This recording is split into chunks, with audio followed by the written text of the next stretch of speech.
Okay, so Sheila, would you first just say the name of the exhibition and who are the name of the gallery and the other artists that are in it? It's Scott Gallery on the lower side, and I'm not going to get the exhibition name right. It's a room in 3 movements. Room in 3 movements? Okay, and this piece has been specifically designed to be moved for the duration of this. So it's an object that's been made in place. It probably could have been made somewhere else, but it's an object that's contingent on some kind of structure. So in this case, it's the structure of the gallery and this pole and the wall in particular. And there are different 3 other artists and 3 other works.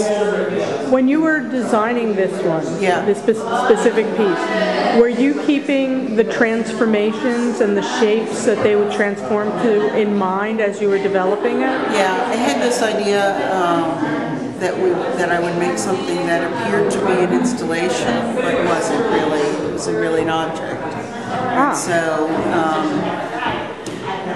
And so I had 3 sort of defining words in my mind, and I can tell you the first 2 are wall and tent. So we're in the wall configuration now, and I'm about to move it into the tent configuration, which would just be like a canopy that runs, uses this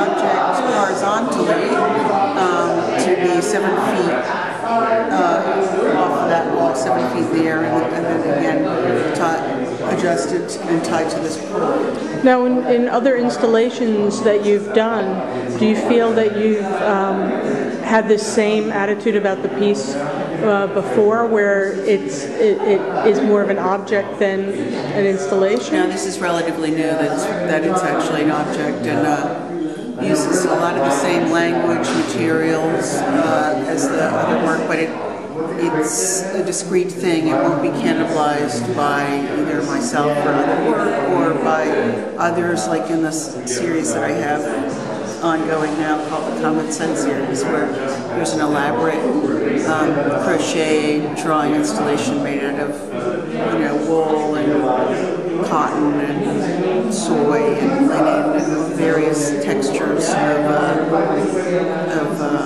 material you want to make something like a scarf out of, or socks. Right. And those installations are literally cannibalized by viewers, who come and participate by dismantling the work. Oh, like in that show in Texas. Yeah, the show in Texas, and there's one up in Boston right now at Joseph Carroll and Sons Gallery. So this one is really, it's its own thing. It's a discrete object, and it's the start of a new way of thinking about using this strategy for me, and we'll see where it goes. I mean, I like this idea of making objects that are objects, but are still contingent structures that will change depending on how you choose to install them, and that are designed for various options, as this is.